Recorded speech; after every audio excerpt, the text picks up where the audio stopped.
She laughed the moment I fell, the sound sharp and brittle like breaking glass, echoing through the kitchen that used to hold our laughter and stories. It wasn't a kind laugh. It wasn't even a surprise laugh.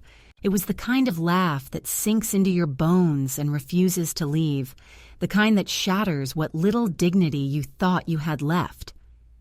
"You're so slow," she said, her voice laced with something that felt like contempt disguised as amusement, like one of those old phones that freeze and glitch, always a step behind. That was my daughter, the woman I had raised and loved, standing over me as I struggled to find balance on the cold linoleum floor. I'm 78 years old now, and I live alone in a house filled with memories that sometimes feel like both a blessing and a burden. This kitchen, with its peeling linoleum and chipped wooden cupboards, still smells faintly of the dinners I once made for her, the scents of cinnamon and roasted chicken clinging stubbornly to the air. It was our shared space once, but that day when she laughed as I fell, it became the stage for something much darker. The quiet unveiling of a truth I had tried to deny, that I was no longer seen as her mother, but as a problem, an inconvenience, an obstacle to be mocked. The years had carved their marks on me, the slow creak of joints, the tremor in my hands, the unevenness in my step. But I never imagined that age would become a weapon wielded so coldly by the person who should have been my greatest protector. I remember the day vividly, not because it was extraordinary, but precisely because it was so ordinary, so quietly devastating. She had come to visit with my granddaughter, saying it would only be for a couple of days. But as days stretched into weeks, the atmosphere grew heavy with an unspoken tension. Every interaction became a minefield of small jabs disguised as jokes and critiques, disguised as concern. "Maybe you should sit down more," she would say, watching me carefully as I reached for a glass or tried to steady myself on a slippery patch. "You're dropping things again," she'd comment casually when I spilled a bit of tea or let a dish slip from my hands. The house was no longer a home, but a stage where I was being judged, monitored, and dismissed. The granddaughter, once bright-eyed and curious, seemed to adopt the same detached stance, her glance sliding past me as if I were part of the wallpaper, unnoticed and unimportant. I felt myself shrinking under the weight of it, as if the space I occupied was being claimed by a shadow of indifference and impatience. That fall was not sudden, but rather the culmination of months of subtle erasure. I had noticed the shift long before I landed on the floor that morning, the silences that stretched longer than they used to, the way my daughter's eyes would flicker away when I looked for reassurance, the growing absence of warmth in her tone. I had lived through decades of loving and caregiving, raising her with the patience and devotion only a mother knows, and yet here I was, reduced to a spectacle, a slow, clumsy relic of the past. When I finally slipped, the sound of my body hitting the floor seemed to resonate deeper than the kitchen tiles. It was the echo of all the times I had been invisible, dismissed, and forgotten. She didn't rush to help me, didn't reach out her hand with concern or worry. Instead, she pulled out her phone and snapped a picture, her laugh ringing loud enough to fill the empty spaces of my heart. "Mom," she said, barely stifling a grin, "you're like a joke from those silly internet videos. Everyone's gonna love this." The words stung sharper than any fall could have. In that moment, the warmth I had once felt in her presence was replaced by a cold, clinical distance that cut through me like a blade. I lay there feeling the sting of bruises, both physical and emotional, and I understood something I had resisted admitting for far too long. The daughter I loved was no longer the person who would care for me in my vulnerability. I was not just old and slow.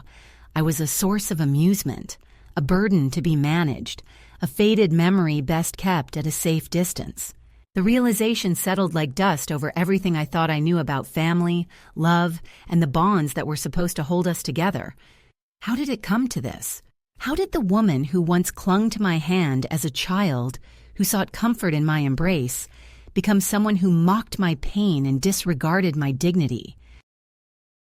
I think back to the countless mornings I woke before dawn to prepare breakfast, the evenings I stayed up sewing costumes for school plays, the nights I sat by her bedside during fevers and heartbreaks. All those years of being a mother seemed to unravel in a single cruel moment, the laughter echoing as a reminder that time had changed everything except the hardness in some hearts. Living alone now in the quiet that fills my days and nights, I carry the weight of that fall not only on my body, but deep within my spirit. The kitchen, once the heart of the home, now feels like a silent witness to the fracture that widened between us. Yet even in this solitude, I find moments of clarity and strength, a fierce resolve that perhaps I am more than the sum of their dismissals. Aging is not a curse, nor is it a punchline. It is a journey, one I am still walking with as much grace and courage as I can muster. This story isn't just about a fall on a kitchen floor. It's about the way love can fracture, the way roles shift, and the way the very people we trust can sometimes become the source of our deepest wounds. It's about reclaiming dignity when it feels lost, about standing up when the world expects you to stay down. And above all, it's about the quiet power of resilience, the kind that builds slowly in the cracks of loneliness and shame, until one day you realize you have been holding yourself up all along. If you listen closely, this kitchen still whispers the echoes of my fall and my rise, a testament not just to what was broken, but to what was never truly lost. The moment she laughed when I fell in the kitchen was not an isolated incident, but the sharp turning point in a series of moments that had been quietly unraveling the fragile threads holding us together. It was the culmination of a long, unspoken drift that neither of us dared to name aloud, but which was felt in every glance, every word left unsaid, and every small act of neglect that accumulated like dust in the corners of our shared space. That day, as I lay there on the cold linoleum floor, her laughter ringing through the room, I realized with painful clarity that the person who should have been my daughter had become a stranger, who saw me not as her mother, but as an obstacle, a source of irritation, and ultimately something to be ridiculed. This shift was not sudden. It had been gathering force in the background of our interactions, like a slow tide pulling away from the shore, leaving me stranded and exposed. For years, I had been the anchor of our family, the one who held the pieces together when storms came, who softened the sharp edges of life with love and care. I cooked the meals, wiped the tears, and mended the broken things. Not just toys and clothes, but hearts and hopes. I never imagined that one day my presence would become a weight too heavy to bear, that my age and frailty would transform from reasons for tenderness into excuses for mockery. The day she laughed, I understood that the line between love and cruelty can sometimes be thinner than the skin that covers an aging bone, and just as easily crossed. The kitchen, once a sanctuary filled with the aroma of home-cooked meals and laughter, had turned into a battlefield where dignity was the first casualty. Her laughter was not just a sound, it was a verdict that echoed in the hollow spaces where respect and care should have lived. In the weeks leading up to that day, I noticed the subtle signs of change that I had chosen to ignore, perhaps out of hope or denial. She arrived for what she said would be a short visit, a few days to catch up and see her grandmother, but those days stretched into weeks without explanation or apology. With each passing day, her tone grew sharper, her patience thinner, and her smile more forced. Comments that might have once been brushed off as thoughtless jabs began to sting deeply, revealing a pattern of dismissal and disregard. She criticized my cooking, pointed out my forgetfulness, and questioned my ability to manage the simplest tasks. It was as if she was trying to rewrite the history of our relationship, erasing the years of sacrifice and devotion and replacing them with impatience and contempt. My granddaughter, who used to cling to my hand and ask endless questions, now glanced at me with a look of distant politeness, as if I were a relic from another time. She followed her mother's lead, mimicking the same lack of warmth and the same carefully practiced indifference. The house, which had once been a place of comfort and connection, felt cold and foreign. I found myself retreating into the corners of rooms, shrinking into the background as if to become invisible, hoping that if I stayed quiet and small enough, I might escape the sting of their judgment. But invisibility brought no peace, only a growing ache in my chest and the slow erosion of my sense of self. The fall itself was both literal and symbolic. I slipped on a patch of spilled juice, a careless accident that could have happened to anyone. Yet the way she reacted turned it into a moment of cruelty. Instead of reaching out to help me, she pulled out her phone and took a picture, capturing my stumble not as a moment of vulnerability deserving compassion, but as a spectacle worthy of ridicule. Her laughter was harsh, sharp, and unrelenting, filling the room with a noise that drowned out the quiet groan of my body against the floor.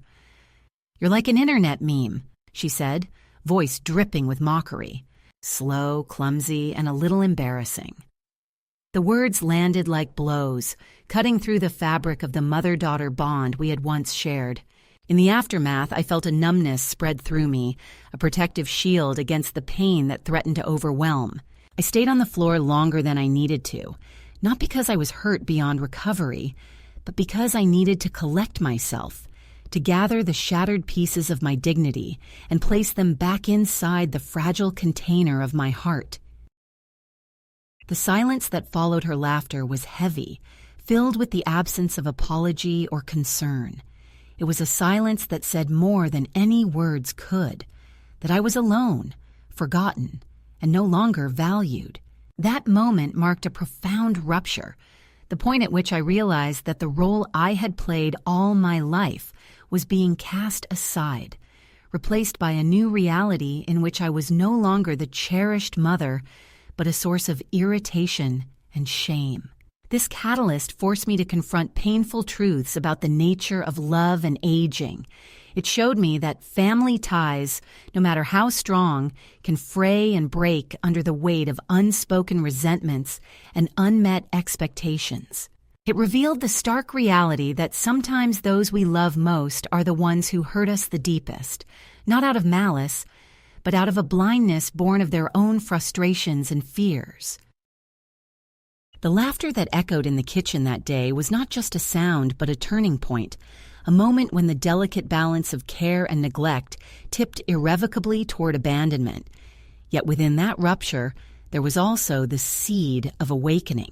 As I lay on that cold floor, bruised and humiliated, a quiet determination began to take root inside me. I understood then that if I were to survive this betrayal, I would need to reclaim my strength and dignity on my own terms. I could no longer rely on the family who had turned away, but I could still choose how to carry myself forward. That choice was not easy, and it came with the bitter knowledge that the path ahead might be lonely and uncertain, but it was mine to make, and it was a beginning.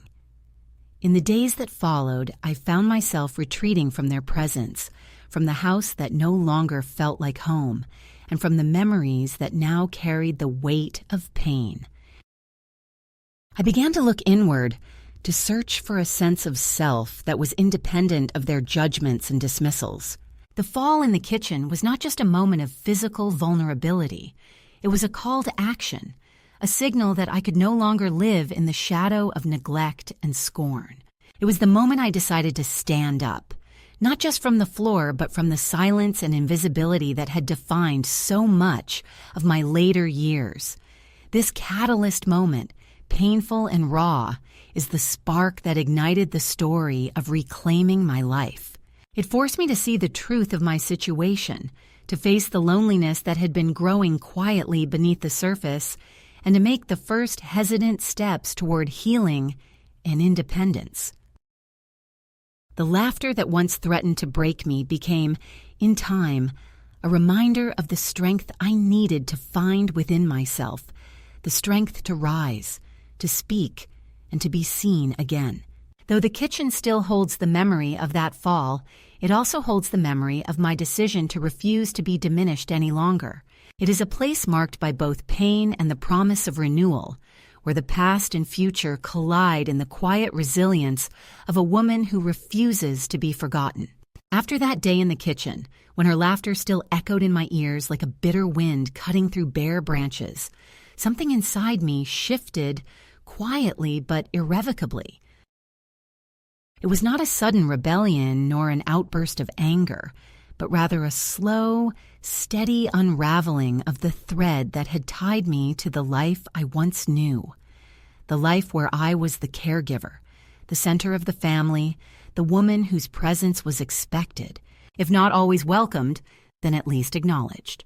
The fall had revealed the sharp edges of indifference I had been trying to ignore, and as the days passed, those edges grew harder, more defined, and increasingly impossible to overlook.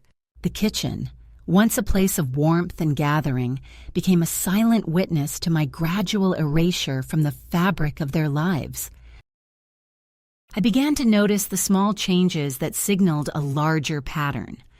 The way my daughter no longer asked if I wanted tea or if I needed help carrying a plate. How my granddaughter no longer waited to hear my stories or shared her secrets in whispered tones while we baked cookies. How the invitations to family dinners became fewer until they stopped altogether. It was as if I was becoming a shadow in my own home, a faint outline that blurred and faded with every passing week. The warmth of belonging was replaced by a chilly distance that I could neither warm nor bridge. I found myself retreating more and more into the quiet corners of the house, where I could be alone with my thoughts and the ache of loneliness that grew heavier with each silence. One morning, I sat by the window watching the sunlight spill onto the garden, feeling the weight of years settle deep into my bones. The roses, once pruned and tended with care, had grown wild and untamed, much like the feelings stirring within me. I thought about the times when I had been the one to chase after the children, to soothe scraped knees and broken hearts, to mend fences both literal and figurative. Now, the roles had reversed in the most painful way. I was the one left needing care, needing kindness, and instead I was met with avoidance and dismissal. My body ached in places I hadn't noticed before, reminders of age that I had tried to deny, and yet the harder I tried to hold on to my place in their lives, the more I felt myself slipping away. I tried to speak up, gently at first, suggesting that perhaps we could have dinner together, or that I could babysit for a few hours so they could have a break. Each time the response was polite but firm. "We're busy. Maybe another time. We'll let you know." The words were polite, but the message was clear. I was no longer essential. I remember one particular evening when I called my daughter to ask if she needed help preparing for a school event, a small gesture that once would have been welcomed. She sighed heavily and said, "Mom, we've got it covered. You don't need to worry about these things anymore." That phrase, "don't need to worry anymore," stuck with me, a quiet dismissal that echoed louder than any argument could have. The house, filled once with the sounds of bustling family life, grew quieter. The TV became my companion, flickering images that provided distraction but no comfort. I found myself spending more time in the garden, the only place where I felt a measure of control and peace. Digging in the dirt, feeling the earth crumble beneath my fingers, reminded me of something solid, something real. But even there, the memories of laughter and shared moments haunted me, mingling with the scent of damp soil and blooming flowers. The garden was a refuge, but it was also a reminder of what had been lost. One afternoon, while tidying up the kitchen, I found the photograph album we used to pore over together. The pages were filled with pictures of birthdays, holidays, and everyday moments, frozen smiles and laughter that seemed from another lifetime. I traced my fingers over a photo of my daughter as a little girl, her face glowing with innocence and trust as she leaned against me. The contrast between then and now was a chasm I struggled to cross. I wondered when the shift had happened, when love had turned into neglect, care into coldness. The album felt heavy in my hands, a testament to a history I cherished but no longer seemed to be a part of. The hardest moments were the ones that came without warning. A missed phone call, a canceled visit, a forgotten birthday. Each absence was a small wound, barely visible but accumulating until the pain was undeniable. I learned to hide my hurt behind smiles and quiet acceptance, not wanting to burden them with my sadness.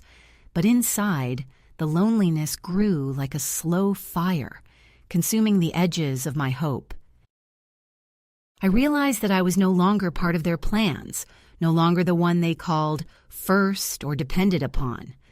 I was becoming a bystander in my own life, watching as the distance widened and the warmth faded. One evening, as I prepared a simple meal for myself, I heard the front door open and close softly.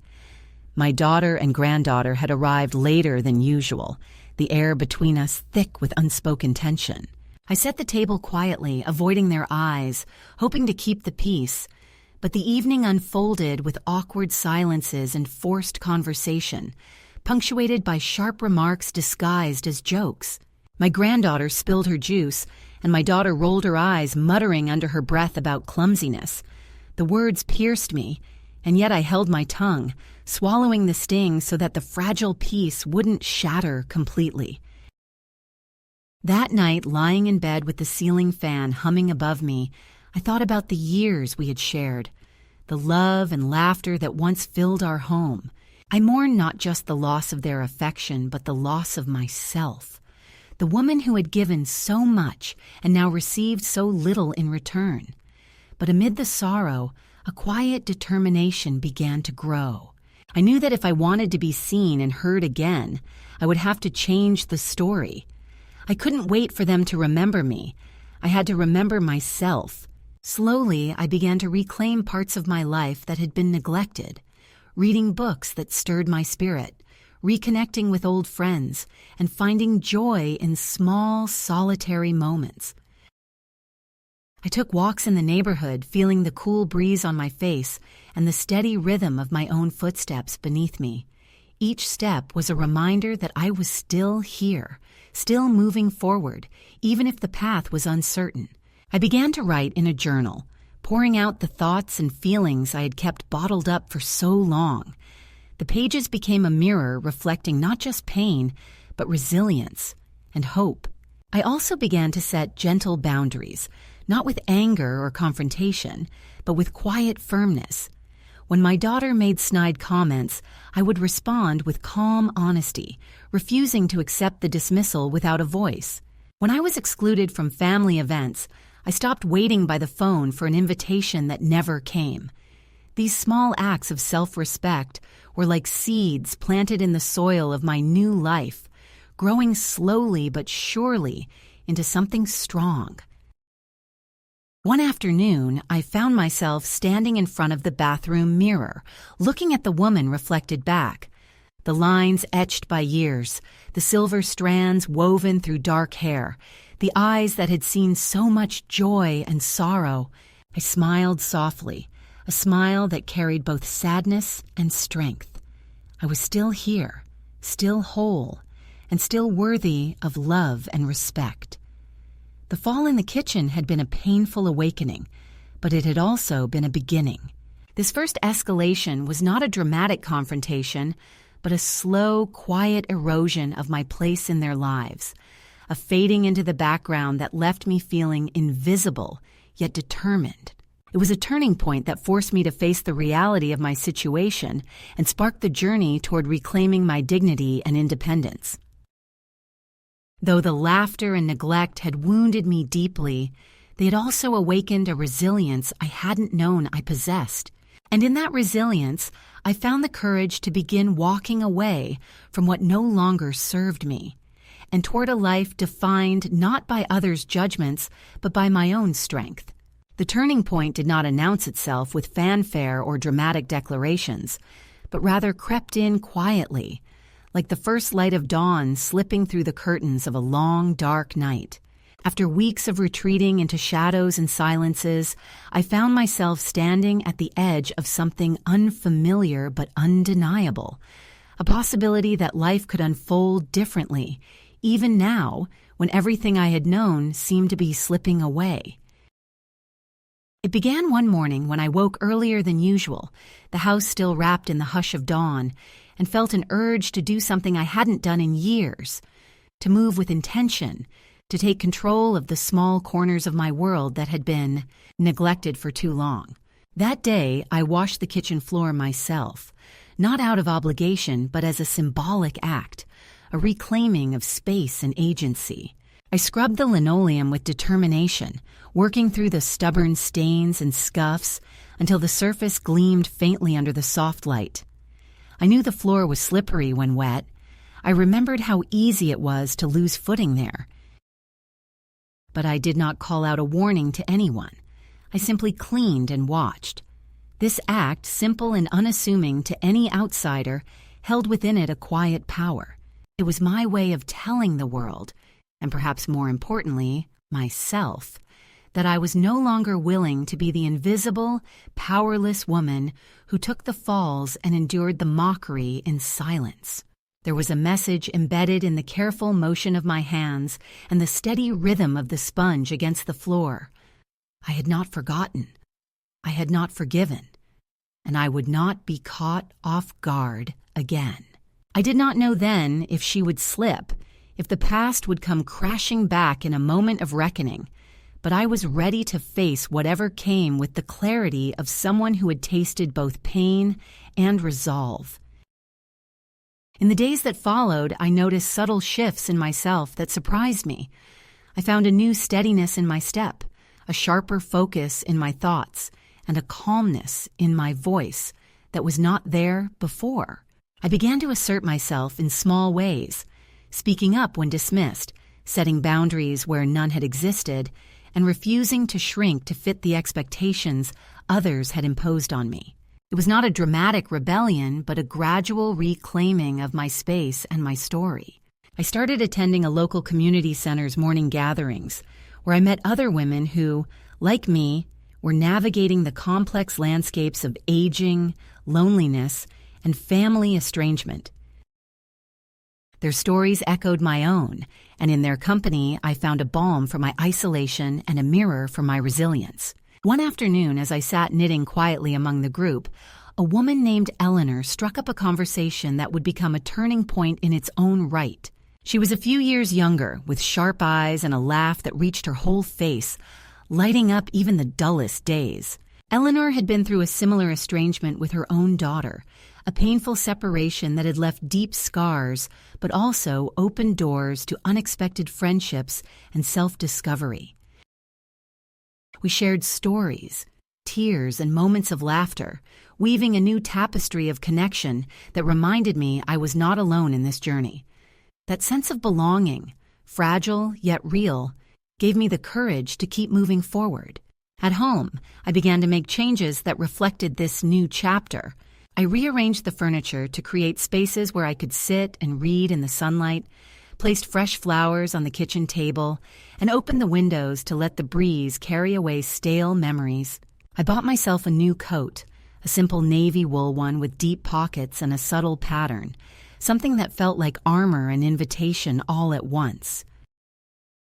Wearing it, I felt a surge of pride and comfort, as if the fabric itself whispered promises of renewal and self-respect. The act of choosing it, paying for it with my own money, was a declaration that I still had worth, still had the right to care for myself in ways that mattered. The emotional weight I carried from the years of neglect and dismissal did not disappear overnight, but I began to hold it differently. Instead of letting it crush me, I let it shape me into someone who could stand in her own light, however dim or flickering it might be. I found joy in small victories, a kind word from a neighbor, a smile from a stranger, the quiet satisfaction of a day spent tending to myself. The kitchen, once a symbol of humiliation, slowly became a place where I could nourish not just my body, but my spirit. I cooked meals for myself without waiting for approval or company, savoring the taste of independence in every bite. This midpoint marked the beginning of a profound internal shift. The fall in the kitchen, the laughter that followed, and the months of silence had forced me to confront the painful truth of my relationships. But they also awakened a strength I had forgotten I possessed. I was no longer willing to be defined by their rejection or to carry the burden of their indifference. Instead, I chose to define myself by the resilience born in the cracks of my broken world. It was not a story of revenge or bitterness, but one of quiet dignity and self-acceptance. I began to write letters, not to my daughter or granddaughter, not yet, but to myself. Letters that held my truths, my pain, and my hopes. I folded them carefully and tucked them away, sometimes reading them aloud in the stillness of the night. These words became a sanctuary, a way to hold myself accountable and to remind myself that I mattered, that I was worthy of love and kindness, even if it had to come from within. The act of writing gave shape to my healing, a way to trace the contours of my journey and to celebrate the small but significant steps I was taking. In this quiet transformation, I found a new rhythm to my days. I woke with intention, moved through tasks with purpose, and rested without guilt. The world outside continued its relentless pace, but inside me, a different time was unfolding. One marked not by loss but by the slow blooming of self-respect and renewed hope. The kitchen floor, once a place of pain and mockery, now reflected the light of a woman who was learning to stand tall again. This moment was not an end but a beginning, a midpoint where the past and future met in the fragile balance of a life reclaimed. The peace I had begun to build, fragile and tentative as it was, soon faced its most difficult test. After the slow, deliberate steps I had taken to reclaim my life and dignity, the past came crashing back with the weight of memories and expectations I had tried to leave behind. It began with a letter. An envelope that appeared one morning slipped under my door, stark and unadorned, bearing the familiar handwriting of my daughter. The paper inside was thick, the words carefully chosen but cutting sharper than any raised voice. There was no apology, no offer of understanding or reconciliation. Instead, the letter was filled with accusations and pleas disguised as concern, a litany of grievances that laid blame at my feet for the fractures that had long been present but were now impossible to ignore. She wrote of stress, confusion, and hurt, painting me as the source of turmoil, the one who had abandoned the family rather than the one who had been pushed away. The letter was both a challenge and a demand, an attempt to pull me back into the role I had tried so hard to escape. The dutiful mother who bends to the will of others, who endures silently and accepts whatever scraps of affection are offered. Reading that letter, I felt the familiar sting of betrayal, but also a surprising steadiness. I had anticipated this moment, the attempt to reassert control through guilt and obligation, and I was prepared to meet it with the strength I had gathered in the months since my fall. I folded the letter carefully and placed it in a drawer, a quiet refusal to be drawn into old patterns that no longer served me. Around the same time, my daughter showed up unannounced at the cafe where I had begun working, her expression unreadable, a mix of fatigue and something I wasn't sure I recognized as regret. She did not come with open arms or heartfelt apologies. Instead, she stood stiffly, as if bracing for confrontation or disappointment. The visit was awkward, marked by careful words and a guarded silence that spoke volumes about the distance that had grown between us. She spoke of family, of the grandchildren, and of the need to find a way forward, but beneath her words lingered the same impatience and judgment that had driven us apart. The legal threats followed shortly after. A lawyer representing my daughter and son-in-law contacted me, speaking in measured tones about concern for my well-being and suggestions for next steps to ensure my safety. The language was clinical and detached, but the message was clear. I was no longer to be trusted with my own affairs, and my independence was being questioned under the guise of protection. It was a reminder that the struggle for agency was not only emotional, but also legal and practical. I listened politely, refusing to let the fear and frustration rise to the surface. And I responded with a firm but calm statement that I was capable, that I was safe, and that any further attempts to control me would be met with resistance. This clash, this battle for respect and recognition, was perhaps the most daunting escalation yet, testing not only my resolve, but the very foundations of the new life I was trying to build. Amidst these challenges, my relationship with my granddaughter became a fragile lifeline. She was caught between loyalty to her parents and a quiet curiosity about the grandmother she had come to see as both distant and mysterious. Her letters were short and tentative at first, filled with questions and expressions of missing me, and over time, they became more frequent and open. When she visited, the moments we shared were precious but brief, punctuated by the presence of her mother's watchful eyes and the undercurrent of tension that seemed to follow her everywhere.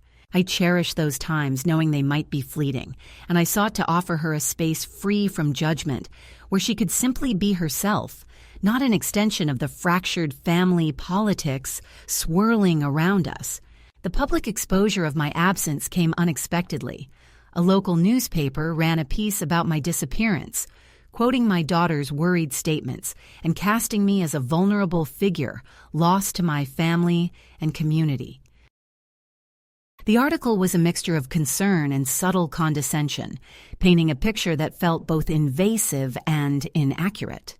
I read it with a mixture of amusement and sorrow, recognizing in the words the familiar patterns of dismissal and misunderstanding. This unwelcome attention brought new visitors to the cafe, some kind, others curious, and a few with pity in their eyes. I learned to navigate these interactions with grace, using the moments to assert my dignity and reclaim my narrative in quiet but firm ways. Throughout this second escalation, the emotional pressure was immense, a constant test of my ability to hold on to the sense of self I had begun to rebuild. The demands, the accusations, and the legal maneuvers were not just attempts to control my actions, but assaults on my identity and autonomy. Each interaction required a balance of strength and vulnerability, a refusal to be defined by others' expectations, while remaining open enough to preserve the connections that mattered. The days were filled with moments of exhaustion and doubt, but also with flashes of clarity and resilience that reminded me why I had chosen this path. In the midst of the turmoil, new relationships began to form, offering unexpected sources of support and companionship. Arthur, a quiet man who frequented the cafe, became a steady presence in my life, his gentle kindness and shared stories a balm to the wounds of estrangement.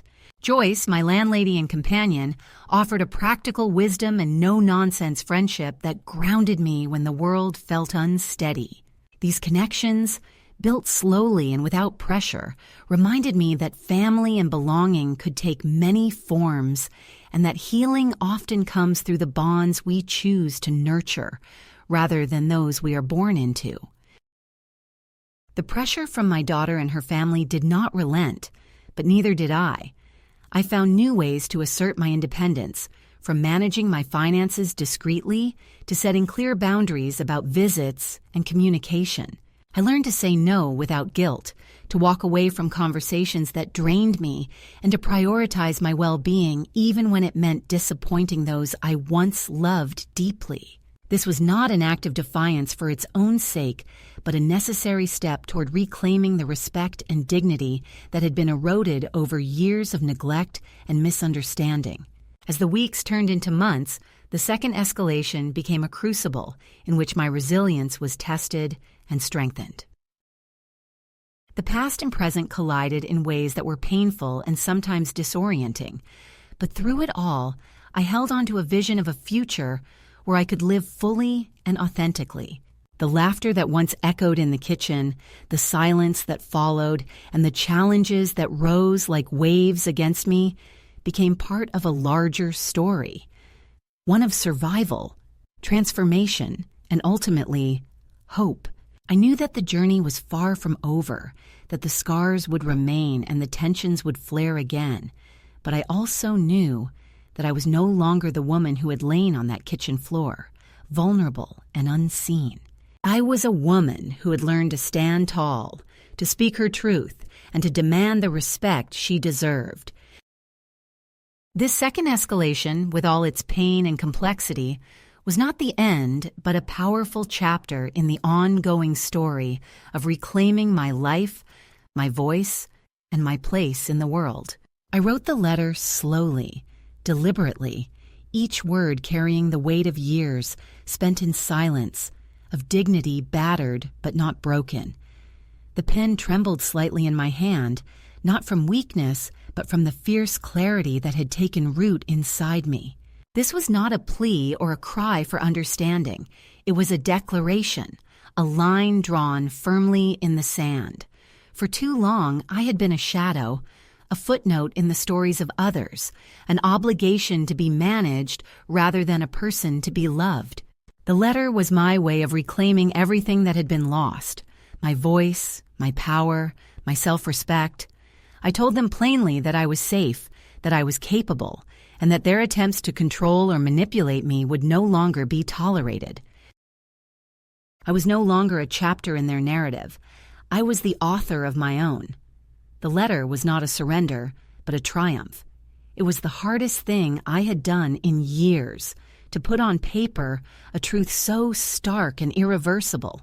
I knew that sending it meant closing a door, possibly forever, but I also knew that without this act I would remain trapped in the limbo of waiting for a permission that would never come. The letter was mailed early one crisp morning, the stamp pressed carefully onto the envelope as if sealing not just a message, but a new beginning. The act of dropping it into the mailbox felt like shedding a heavy cloak, a physical release of the weight that had settled on my shoulders. I walked away lighter, as if the ground beneath me had shifted to support the woman I was finally becoming. When the response came, it was not what I expected. There was no apology, no heartfelt plea for reunion or reconciliation. Instead, there was silence. For days, weeks, months, no calls, no messages, no visits. The void was vast, and yet in that emptiness, I found a strange peace. Their absence was no longer a wound, but a boundary, a space where I could exist without being diminished or controlled. I was free to breathe, to grow, to heal without looking over my shoulder or waiting for approval. The silence became a sanctuary. With the legal threats behind me and the emotional ties loosening, I began to build something new. I found a rhythm in the simple acts of daily life: brewing a cup of tea, tending to the garden, walking the quiet streets near my small apartment. Each step was a testament to my resilience, a quiet defiance against the years of neglect and dismissal. I took pleasure in things I had long forgotten: the warmth of sunlight on my face, the softness of a well-worn book in my hands, the steady companionship of new friends who saw me not as a burden, but as a woman worthy of respect and kindness. The visit from Lisa came unexpectedly, a tentative knock at the door that sent a ripple of memories and emotions through me. She was different, less polished, less certain, her usual sharp edges softened by exhaustion or perhaps regret. She did not come to plead or demand, but to speak quietly, to acknowledge the chasm that had grown between us. Her words were halting, filled with the awkward honesty of someone who had realized too late the cost of control and cruelty. She spoke of panic, of fear, of mistakes made in haste and anger. But beneath it all was a raw vulnerability that I had not seen in years. I listened, not because I was ready to forgive or forget, but because I was ready to hold space for the complexity of our shared history. I told her gently that I was no longer the woman who would shrink to fit the roles others assigned me, that I had found strength in letting go, and that my future would be shaped by my own choices, not their expectations. Our conversation was not a resolution, but a beginning, a tentative step toward a new kind of relationship defined not by control or obligation, but by honesty and respect. In the weeks that followed, I found myself reflecting on the journey that had brought me here, The falls and the laughter, the silences and the confrontations, the moments of despair and the sparks of hope. I realized that this was not just a story of loss, but one of transformation, a testament to the power of reclaiming one's voice and agency, even in the face of betrayal. The kitchen floor where I had fallen remained a symbol, but no longer of humiliation. Instead, it was a reminder of the strength it took to rise. I began to write letters again, this time not to others, but to myself. They were filled with affirmations, memories of joy and love, and promises to hold myself with kindness and courage. I tucked these letters away in a small box, a treasure trove of self-love to draw upon in the darker days.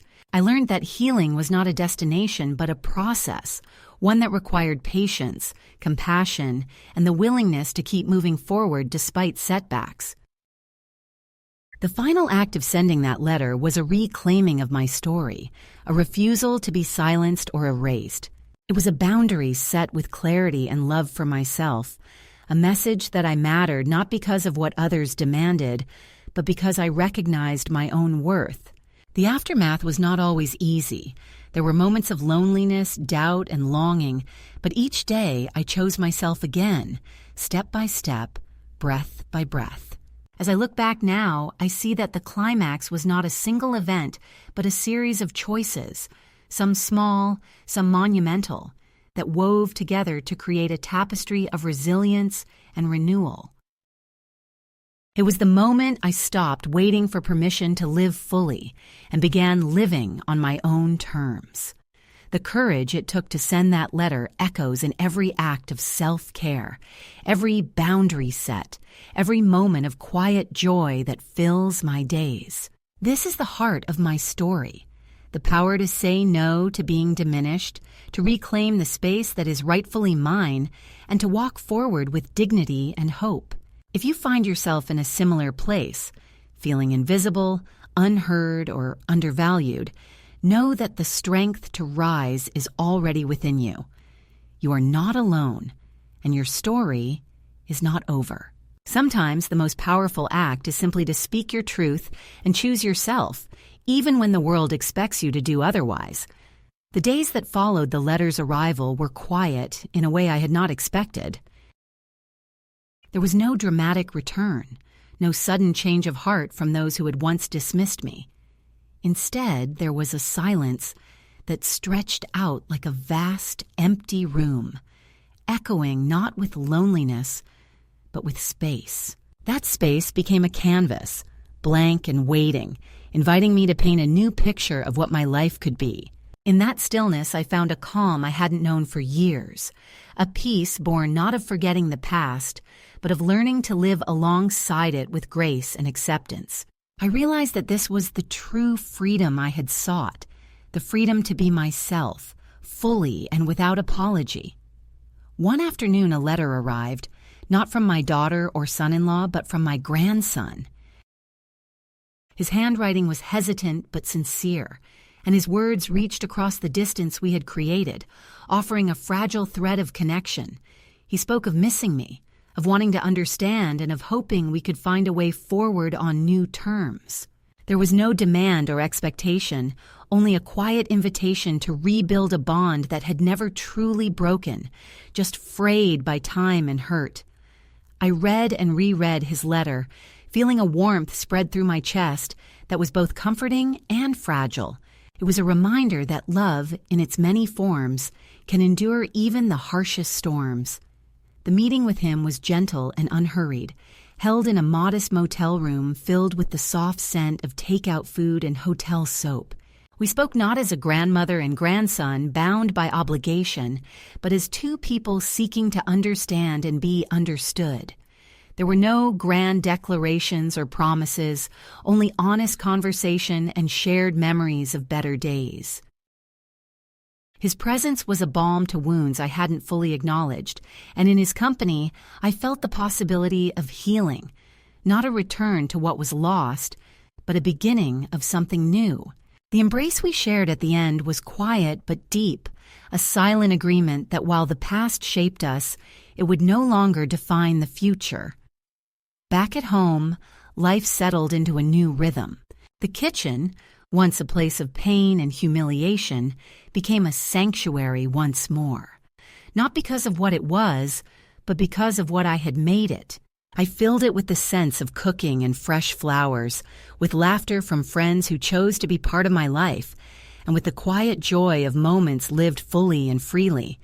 Each day was a gift, and I embraced it with gratitude and openness. The navy coat I had chosen during the dark days now hung by the door, a symbol of the journey I had taken, from falling and being laughed at to standing tall and being seen. I found joy in simple pleasures, the warmth of the sun on my face, the sound of birdsong in the morning, the comfort of a well-worn book in my hands. I nurtured friendships that honored me, and I made space for solitude without shame. I learned that belonging is not always found in family, but in the hearts of those who see and value us for who we truly are. The resilience I had cultivated became a quiet fire within me, warming even the coldest nights and lighting the path ahead. There were moments of sorrow and longing, of course, echoes of what had been and what might never be. But these were no longer chains binding me to pain. They were threads woven into the tapestry of a life reclaimed. I accepted them as part of my story without letting them dictate my worth or my happiness. The past was a place I could visit without being trapped, a chapter closed but never forgotten. One evening, sitting on the porch with my dear friend Joyce, wrapped in blankets and watching the moon rise, I felt a deep sense of completion. We spoke of the journey, of the falls and the rises, of the courage it takes to choose oneself in a world that often forgets the value of age and experience. She looked at me with eyes full of understanding and said, "You've been here almost 2 months. You planning to stay?" I smiled, feeling the truth of the moment settle within me. "Yes," I said softly. "This house, this life, it's mine now." I reached inside my dresser drawer and found the card I had written to myself in the early days, a message of hope and affirmation taped behind old recipe cards. I smiled as I read the words again. "Dear me, you waited so long for someone to save you. You forgot you were always the one holding the key. You didn't lose them. They let go. And you finally let go back. And look at the life that opened. Well done. Love me." Those words held me steady, a reminder that healing is a journey of love and acceptance, beginning with oneself. To any woman who finds herself in the quiet shadows of neglect, rejection, or invisibility, I offer this: you are not alone, and your story is far from over. It is never too late to choose yourself, to stand up from the floor where you may have fallen, and to walk forward with courage and grace. The journey may be long and winding, but every step taken with love for yourself is a victory. If you listen closely, you will hear your own heart whispering the words you need to hear. You are enough, you are worthy, and you are free. And if you find the strength to begin, come back and tell me. I will be here, sitting in my kitchen, wearing my coat, baking my pies, and waiting to hear your story. Because in the quiet and the stillness, we are never truly alone. We are part of a circle of women who rise not in spite of our falls, but because of the strength we find in standing again.